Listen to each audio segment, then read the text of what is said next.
Welcome class. स्वागत है आप सभी का स्टडी पाठशाला के ऑनलाइन यूट्यूब चैनल पर। और जो भी आज इस चैनल पर नए हैं वो चैनल को शेयर, सब्सक्राइब और लाइक जरूर करें ताकि सब तक ये वीडियो पहुंच सके। कि आज हम बात करने वाले हैं अपने कक्षा 10 की, और 10 का अध्याय चल रहा है आपके, कौन सा अध्याय चल रहा है आपके 12वां, वृत्त से संबंधित क्षेत्रफल। कि इसमें हम बात करने वाले हैं कि प्रश्नावली 12.2 की हम बात कर रहे थे। जिसको भी कोई भी डाउट हो, मान लो कि आज पहली बार ये क्लास देख रहा है, तो वो क्या कर सकता है कि हमारे डिस्क्रिप्शन में जाके इसकी प्लेलिस्ट पूरी देख सकता है। उसमें सारे वीडियो अवेलेबल है, लिंक आपको नीचे डिस्क्रिप्शन में मिल जाएगा। उसमें अपने 8वें चैप्टर के भी है, 9वें चैप्टर के भी वीडियो है, सारे वीडियो आपको अवेलेबल हो जाएंगे। और यदि 12वें पार्ट से ही शुरू करना है तो पूरे पीछे के जो 5-6 वीडियो हैं, जो भी 7 या जो भी है, वो आपको एक बार देखने पड़ेंगे ताकि आपके जो भी डाउट हो, जो भी आपको फॉर्मूले काम में आते हैं, वो सारे आपके क्लियर हो जाए। तो पूरे वीडियो देखना। अब इसमें हम बात कर लेते हैं अपने प्रश्नावली 12.2 में। आज हम बात करेंगे अपने सवाल नंबर 12 की। कौन सा सवाल है? 12वां ही सवाल है आई थिंक। अब ये बड़ा इंटरेस्टिंग सवाल है। कैसे है कि ये घटना घटित होते तो हम लोगों ने नहीं देखी होगी, पर मूवी में जरूर ऐसा घटित होते देखा है कि जहाजों को समुद्र में जल स्तर के नीचे, जब समुद्र के आसपास क्या होती है, कुछ चट्टानें होती है। कई बार ऐसा भी समुद्र आता है जहां रेत नहीं होती, क्या होती है, चट्टानें होती है, बाहर निकला हुआ हिस्सा होता है। कि उनकी सूचना देने के लिए, चेतावनी देने के लिए कि यहाँ पे आपके चट्टान है, आप आगे मत जाओ। रात के बात कर रहा है, रात में ऐसी घटनाएं ज्यादा होती है, तो उसके लिए एक लाइट हाउस है। उसके लिए क्या है? एक लाइट हाउस है। वो क्या करता है? लाइट को एक बिंदु पे खड़ा है पकड़ के, वो क्या करता है? लाइट को घुमाता है ऐसे कि टॉर्च घुमाते हैं, एक बिंदु से पकड़ के यूं टॉर्च को घुमाता हूं तो कुछ एरिया कवर होता है। कि घुमा रहा हूं एक बिंदु पे खड़ा होके, कि वो इंसान क्या करता है कि ये आपका लाइट हाउस है, ये क्या है? ये लाइट हाउस है, और ये इधर आपका क्या है? समुद्र। ठीक है।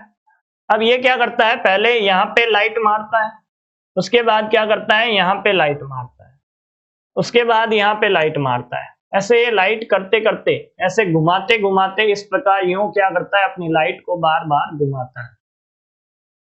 कि वो घुमाता कितनी है? कि वो लाइट को घुमाता है 80 डिग्री तक। लाइट को कितनी घुमा सकता है? 80 डिग्री तक घुमाता है। पीछे तो उसके हो सकता है कुछ हो ही नहीं, 80 डिग्री में उसका काम हो रहा हो। और लाइट कितने दूर तक जाती है? एक बार में 16.5 किलोमीटर दूर तक लाइट जाती है। कि एक लाइट हाउस 80 डिग्री कोण वाले एक त्रिज्य खंड में 16.5 किलोमीटर 16.5 किलोमीटर की दूरी तक लाल रंग का प्रकाश फैला सकता है। समुद्र के उस भाग का क्षेत्रफल ज्ञात करो जिसमें जहाजों को चेतावनी दे सके। जहाजों को चेतावनी कहां देगा? यदि इस क्षेत्र में आएगा तो जहाज चेतावनी के लिए माना जाएगा, बाकी तो वो इसके बाहर है या इससे दूर है, इधर नीचे है, तो भी वो क्या नहीं करेगा? चेतावनी नहीं देगा, क्योंकि उसको उस लाइट में दिखाई देगी, उस जहाज को चेतावनी देगा। तो यहाँ पे सिंपल सिंपल सा काम है कि त्रिज्या 16.5 किलोमीटर और कोण 80 डिग्री के लिए त्रिज्य खंड का क्षेत्रफल ज्ञात कर लो, और कुछ नहीं करना। आपको यहाँ पे क्या करना है? त्रिज्य खंड का क्षेत्रफल ज्ञात करना है। कि त्रिज्या कितनी हो गई? कि त्रिज्या की बात करूं, आर की बात करूं तो 16.5 किलोमीटर। कोण की बात करूं, किसकी बात कर लेता हूं? कोण की बात करूं थीटा की, तो वो है आपके 80 डिग्री। अब ये बोलता है कि आप पाई का मान भी 3.14 काम में लेना। कि अब ऐसा क्यों हो रहा है वो आगे बात करेंगे, अभी देखना। कि यहां से मैं क्षेत्र निकाल लेता हूं कि कितना क्षेत्रफल क्या करेगा, वो कवर करेगा। या फिर डायरेक्ट लिखता हूं कि चेतावनी वाला क्षेत्र। चेतावनी वाला क्षेत्र कितना है भाई? के पाई आर स्क्वायर थीटा बटा 360 डिग्री। त्रिज्य खंडी बन रहा है, और आर और थीटा का मान, दोनों का मान अपने को पता है। तो सीधे सीधे सूत्र में मान लगा देते हैं और क्या कर देते हैं कि 3.14, आर का मान कितना है 16.5, 16.5 आर का मान है, उसका स्क्वायर कर दूं गुणा, और क्या है थीटा का मान 80 और बटा क्या है 360 डिग्री।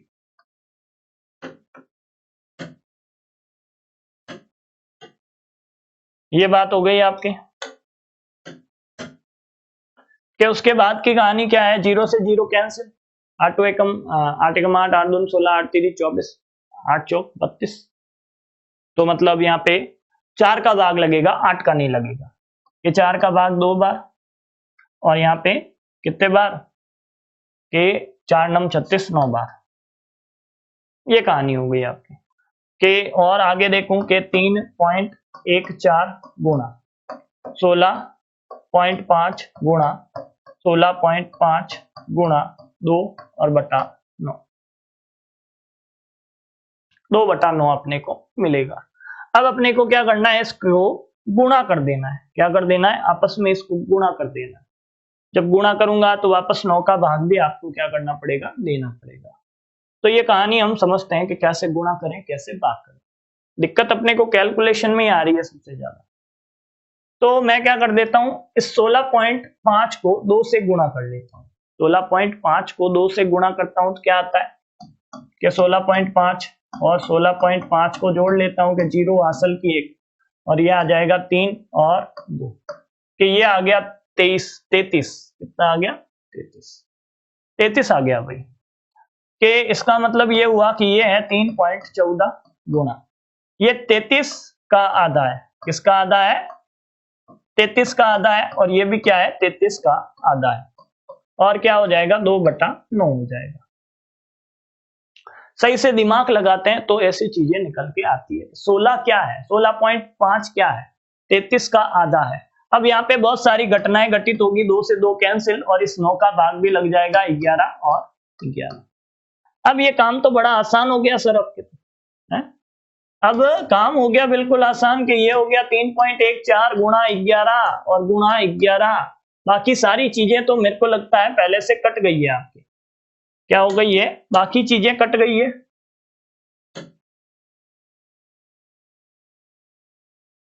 अब देखो ना, बाकी कुछ बचा है क्या आपके, कट गया, बाकी सारा खेल हो गया खत्म। क्या अब तो बस 3.14 को 11 और 11 से गुणा करना है। पहले मैं गुणा कर लेता हूं 314 को, किससे 11 से। 11 से गुणा करने के लिए ये लो वापस लिखो और जोड़ दो इसको, ऐसा करके लिखा ना हमने। कि उसके बाद वापस लिखूंगा कि 4 5 4 और 3 और इनको जोड़ दूंगा तो आएगा 4 9 9 और उसके बाद ये 7 और 3। सही किया हमने तो कि 2 बार 11 से गुणा कर लिया। पॉइंट कितने के पास है, 2 अंकों के बाद पॉइंट है ना, तो 2 अंकों के बाद क्या कर दो, पॉइंट लगा दो। कि 2 अंकों के बाद हमने क्या कर दिया, पॉइंट लगा दिया। कुछ गड़बड़ की क्या हमने कि 300, ये 300 नहीं आएगा। एक बार वापस देखो, एक बार यहां पे वापस देखना कि 16 क्या है 33 बटा 2 और 33 बटा 2। सही किया था हमने कि 3.14 सही किया हुआ काम हमने क्या कर दिया, हटा दिया। हाँ कि ये आ गया अपने पास है। अभी नीचे ये 2 कौन लगाएगा भाई, अब ये नीचे 2 कौन लगाएगा, भाग 2 भी करो इसको, कि भाग 2 भी कर देते हैं। आपने बोल 2 का भाग कर देते हैं कि 2 का भाग कर दो भाई। अब 2 का भाग करने में क्या जोर आता है, 2 का भाग कर दो, क्या आएगा कि 2 1 17 16। ऐसा नहीं करता हूं, ऐसे भाग करूंगा तो लंबा खींच जाएगा अपने भाग, ऐसे भाग करूंगा तो भाग हो जाएगा लंबा। अपने को लंबे काम करने ही नहीं, अपने को तो शॉर्ट काम करने हैं सारे। करो 2 का भाग, 2 का भाग करूंगा तो किस किस में 2 का भाग करना है वो देखो। कि अभी 2 का भाग करना है तो 3 में करता हूं एक बार, एक 16 में करता हूं 8 बार, फिर एक 19 में करता हूं कितने बार 9 बार, और फिर एक 19 में करता हूं 9 बार, फिर एक और ये 7। कितना आ गया, वरना काम आसान। के इसका उत्तर आ गया 189.97। कितना आ गया, 189.97 किलोमीटर के क्षेत्र में यदि जहाज आएगी तो वो क्या कर देगा, उसको सूचित कर देगा, बाकी सूचित नहीं करेगा। बाकियों के लिए अपने सामान की स्वयं जिम्मेदारी रखें और यात्री अपनी सावधानी से यात्रा करें, वो वाली बात है। और ये क्या है, किलोमीटर है तो किलोमीटर स्क्वायर आ जाएगा, और कुछ नहीं होगा आपके। तो अब जब इतना काम हो गया है तो कहानी थोड़ी और आगे बढ़ा दो भाई, कहानी आगे बढ़ाओ। अगला है सवाल नंबर 13। सवाल नंबर 13 बहुत आसान सवाल है कि एक क्या है अपने पास, एक मेज पोश है। एक क्या है, मेज पोश के गोल मेज पोश पर 6 समान डिजाइन बने हुए हैं, 6 समान डिजाइन बने हुए। अब ये बोलता है कि जैसा कि आकृति 12.14 में दर्शाया गया है, यदि मेज पोश की त्रिज्या, यदि इसकी त्रिज्या है वो कितनी है, कि ये केंद्र है, मान लो कि ये क्या है, केंद्र है, ये त्रिज्या है वो है 28 सेंटीमीटर। वो कितनी है, 28 सेंटीमीटर है। तो ये अपने को पूछता है कि 0.35 प्रति वर्ग सेंटीमीटर की दर से इस डिजाइन को बनाने की लागत ज्ञात करो। कि डिजाइन को बनाने की लागत तो हम ज्ञात कर लेंगे, उसके लिए पहले डिजाइन का क्षेत्रफल निकालना बहुत जरूरी है।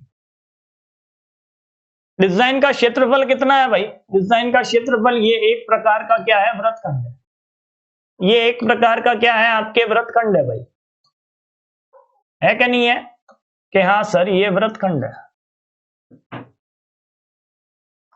जब आपके सामने एक वृत्तखंड है तो एक वृत्तखंड का क्षेत्रफल निकाल के क्या कर देता हूं, उसको 6 से गुणा कर देता हूं।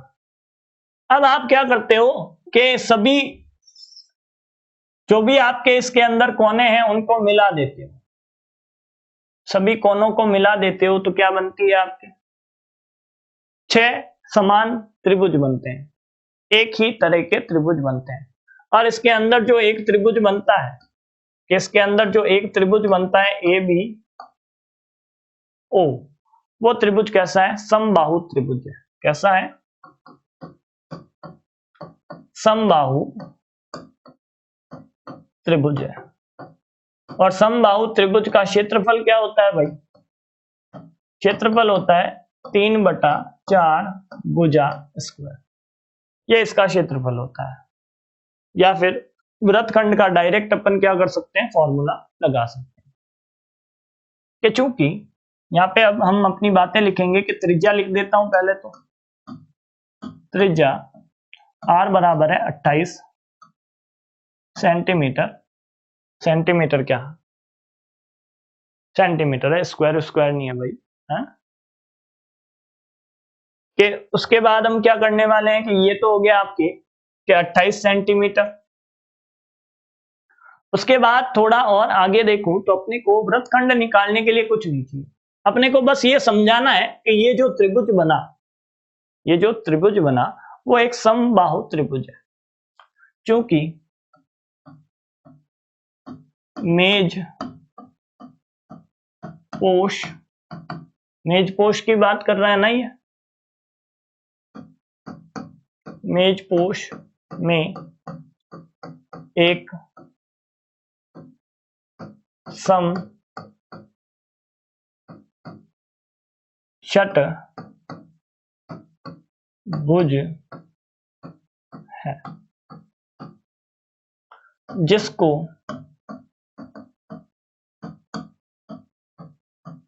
व्यासों के द्वारा, व्यासों के द्वारा 6 समान त्रिभुजों में, ये त्रिभुज उल्टा लिखा है भाई,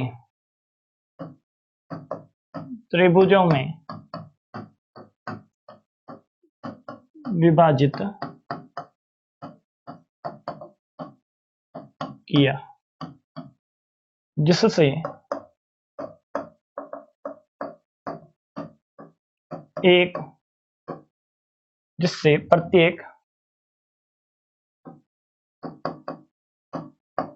समबाहु त्रिभुज बनते हैं। ये इतनी कहानी उसको समझा दो और उसके बाद एक डिजाइन का क्षेत्रफल निकाल दो।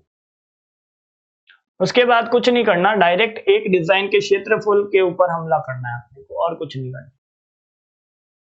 कि यहां से लिखना कि एक, या फिर गणित में एक लिख देना, क्या आता है, या तो एक डिजाइन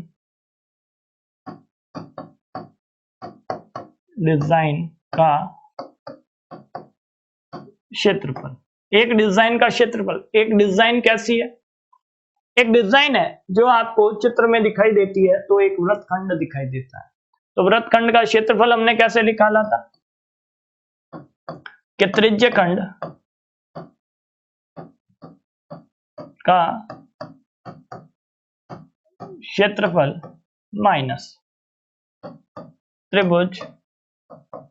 अब त्रिभुज कौन सा बनता है भाई, त्रिभुज जो बनता है उसका लिख देना आप लोग कि यहाँ पे त्रिभुज ओ ए बी का क्षेत्रफल। अब ये जो त्रिज्य खंड है वो कैसा है भाई, ये समकोण वाला, समकोण क्या, समबाहु त्रिभुज वाला त्रिज्य खंड है। तो समबाहु त्रिभुज के लिए कोण कितना हो जाएगा, 60 डिग्री हो जाएगा। तो वो सारी बातें यहाँ पे काम में ले लूंगा कि पाई आर स्क्वायर थीटा बटा 360 डिग्री। और इसका क्षेत्रफल क्या होता है, अरे इसका क्षेत्रफल होता है √3/4। और ए का मान कितना है आपके, कि ए का मान अभी देख लेंगे कि वो त्रिज्या के बराबर ही है। किसके बराबर है, त्रिज्या के बराबर है।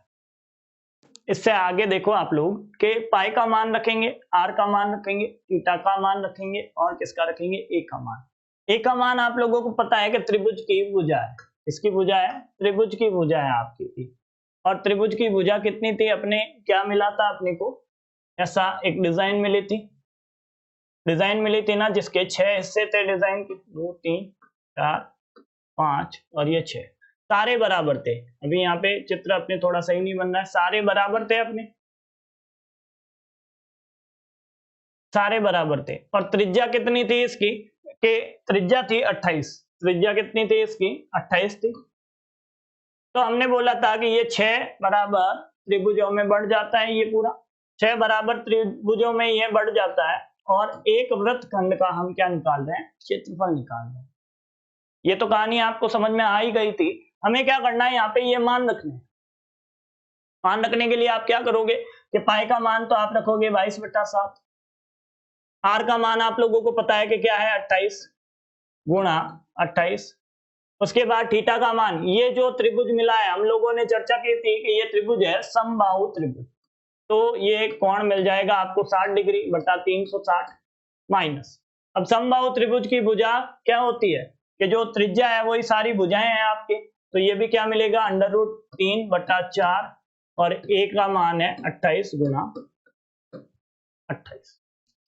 इतनी बातें समझ में आती है तो हम क्या कर देते हैं, 7 का भाग कर देते हैं 28 में, कितने बार, ये 7 का भाग कर देते हैं 28 में 4 बार, 60 का भाग कर देते हैं 360 में 6 बार, यहाँ पे 4 का भाग कर देते हैं 7 बार, कितना आ गया, ये आता है 22 गुणा 4 गुणा 28 गुणा 1/6। इतना मान आने के बाद इधर कर लो माइनस, √3 का मान ये क्या बोलता है सवाल में, √3 का मान ये सवाल में बोलता है कि 1.7 रख दिया गुणा और ये 28। अब ये क्या है आपके, ये आपके मान किसका है भाई, ये मान है आपके एक डिजाइन का। किसका मान है, जो डिजाइन हमने बनाई थी, एक डिजाइन का मान है, कि उस एक डिजाइन का मान है ये वाला, 2 3 4 5 और 6, एक डिजाइन का ये मान है। एक डिजाइन का मान हमने निकाल लिया और अपने पास डिजाइन कितनी है, 6। तो ये क्या है, अपने एक डिजाइन का मान है, हमें 6 डिजाइन का मान निकालना है, तो इसको 6 से गुणा कर दूं, 6 का क्षेत्रफल निकल के आ जाएगा। तो यहां से आगे क्या लिखूंगा कि सभी डिजाइनों के या डिजाइनों का क्षेत्रफल कितना हो जाएगा भाई, ये एक का है तो 6 से गुणा कर लो इसको, तो इसको कर लो 6 से गुणा। 6 से गुणा करने पे क्या हुआ कि अंदर 22 गुणा 4 गुणा 28 और भाग क्या है 6 है, और आगे माइनस क्या है 1.6 गुणा 7 गुणा 28। अब इस 6 को अंदर गुणा करने पे क्या हुआ कि ये है 22 गुणा 4 गुणा 28 और बटा 6। इस 6 को अंदर गुणा करता हूं तो ये आ जाता है यहाँ पे 6 माइनस 1.7 गुणा 7 गुणा 28 और गुणा 6। इतनी कहानी समझ में आ गई कि 6 से 6 तो हो गया कैंसिल, अभी कुछ भी गुणा भाग नहीं करूंगा, सबसे अंत में कर लूंगा। ये क्या निकल के आया, अपने डिजाइन का पूरा क्षेत्रफल निकल के आ गया। ये क्या आया, डिजाइन का पूरा क्षेत्रफल निकल के आया है, कितना है 22 गुणा 4 गुणा 28 माइनस 1.7 गुणा 7 गुणा 28 गुणा 6। इतना काम आप लोगों ने कर लिया। अब ये क्या है, अपना कुल क्षेत्रफल है, डिजाइन का कुल क्षेत्रफल है, किसमें है सेंटीमीटर स्क्वायर में। अपने को तो क्षेत्रफल निकालना ही नहीं है, अपने को तो लागत निकालनी है कि डिजाइन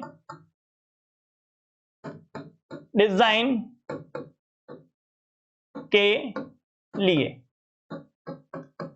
1 सेंटीमीटर स्क्वायर की लागत कितनी है, 1 सेंटीमीटर स्क्वायर की लागत, 1 सेंटीमीटर स्क्वायर की लागत कितनी है भाई 0.35 रुपए। ये उसके 1 सेंटीमीटर डिजाइन बनाने की लागत है, और अपने पास कुल इतना क्षेत्रफल है, तो कुल लागत कितनी आ गई कि कुल लागत बताओ अब इसको, कुल लागत, अपनी कुल लागत आ जाएगी, वो आएगी 22 गुणा 4 गुणा 28 माइनस 1.7 गुणा 7 गुणा 28 गुणा 6, और इसको पूरे को किससे गुणा कर लूंगा, गुणा 0.35। अब अपने जो भी आंसर आएगा इसको गुणा करने पे वो आपका क्या हो जाएगा 100% उत्तर हो जाएगा कि वो फाइनल आंसर है। अभी गुणा हम लास्ट में करेंगे, भाग करना पड़ता है कई बार, तो इसकी वजह से कि यहां से मैं क्या कर लेता हूं, इस 35 को, इस पॉइंट को हटा लेता हूं। पहला काम मेरा क्या है, पॉइंट को हटाना, कि पॉइंट को हटाते हैं और अंदर से क्या ले लेता हूं 28 कॉमन ले लेता हूं। ये 28 कॉमन ले लिया। अब गणना करने का तरीका देखना कि ये है 22 गुणा 4, 22 गुणा 4 हो गया ये तो। उसके बाद माइनस 28 कॉमन ले गया तो ये 1.7 गुणा 7, 1.7 गुणा 7, 28 कॉमन आ गया, और पीछे कौन है 6। इतना काम हो गया आपके। और उधर क्या है, उधर देखना कि ये क्या 35/100 है, क्या 35/100 है। दोनों में 5 का भाग लगता है, किसका भाग लगता है 5 का, 7 बार, और इसमें लगता है आपके 20 बार। कितने बार लगता है 20 बार लगता है। लग गया आपके 7/20 आ गया। इसको लिख लो, 7/20 को रिन्यू करके लिख लो आप लोग। या फिर ये क्या होता है 7/20 क्या होता है वो भी हम देख सकते हैं, या फिर इसको 7/20 लिख देते हैं एक बार, ताकि गणना अभी और आसान हो जाएगी आप कि यहां से दोनों में क्या करता हूं, भाग कर सकता हूं ना मैं दोनों में, अभी भाग कर देंगे लास्ट में। अब अपने को यहाँ पे एक चीज और देखने को मिलती है कि यहाँ से 2 भी कॉमन आता है। कितना कॉमन आता है कि ये है 28 और 2 कॉमन ले लेता हूं तो क्या मिलता है 22 गुणा 2 माइनस 1.7 गुणा 7 गुणा और ये 3। अब अपने कहानी काफी आसान हो गई है, और ये है 20। 2 का भाग लगा दो यहां से कि ये हो गया 10 हो गया, 10 का वापस भाग करना बिल्कुल आसान है। अंदर का काम कर दो, अब अंदर का काम करो भाई 28। यहाँ पे अंदर क्या मिलेगा 44 माइनस ये क्या है 7, वो भी 1.7 है, और उसको किससे गुणा करना है, 7 3 21 से। किससे गुणा करना है, 21 से गुणा कर लो भाई आप लोग।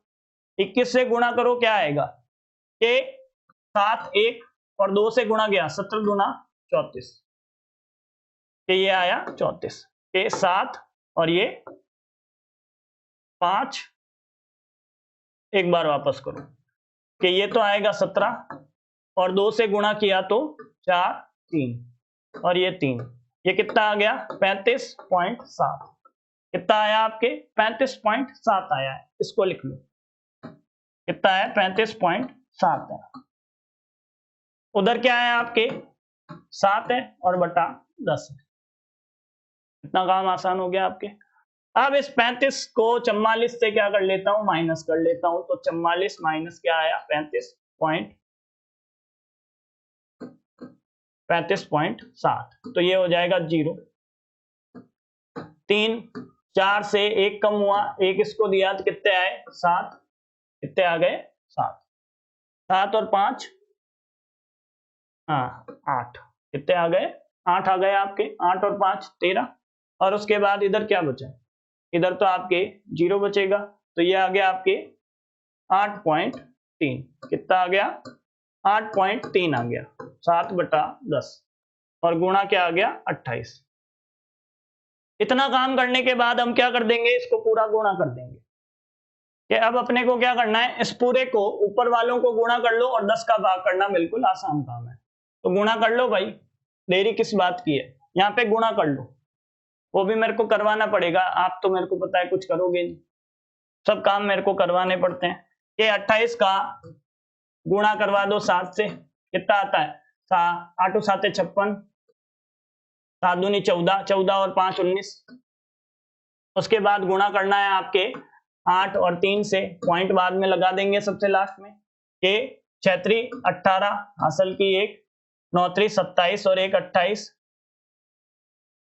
9 3 27 और 1 28। उसके बाद फिर हासिल की 1, हासिल की 2, के 3 और 2 5।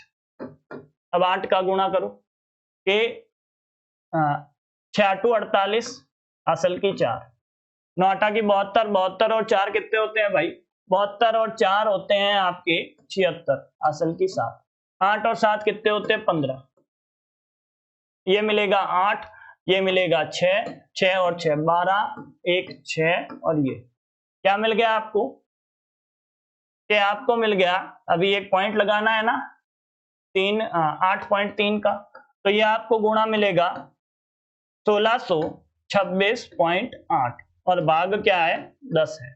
10 का भाग करने पे अपने को क्या मिल जाएगा 162.68 रुपए, 162.68 रुपए आपको क्या मिल जाएगा, उत्तर मिल जाएगा। तो डिजाइन की कुल बनाने की लागत कितनी आ गई 162.68 रुपए। तो ये काम आपको पूरा करके यहाँ पे दिखाना है। यदि कोई बच्चा क्या करता है, मान लो क्या होता है, कई बार हम यहाँ पे यदि भाग कर लेते हो आप लोग, यहाँ पे 6 का भाग करके इनका गुणा करके उत्तर निकालते हो, तो हो सकता है आपके उत्तर में 62 की जगह 61 मिल जाए।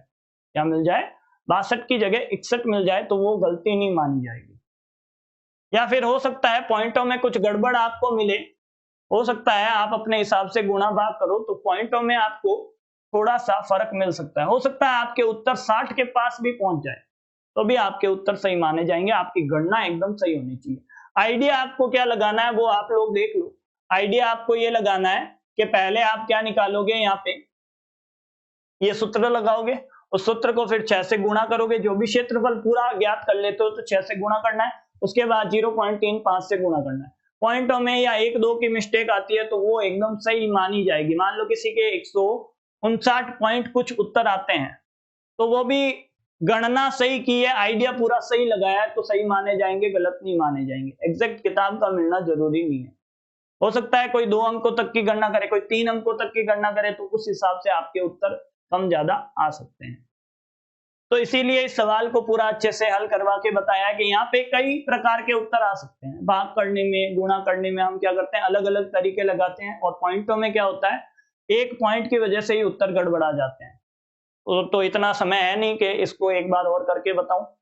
तो आज के लिए लेते हैं अलविदा, tata, bye bye, goodbye. Channel को शेयर, सब्सक्राइब और लाइक जरूर किया करो और ये जो गोला है ना इसको टपाक करके दबा दो।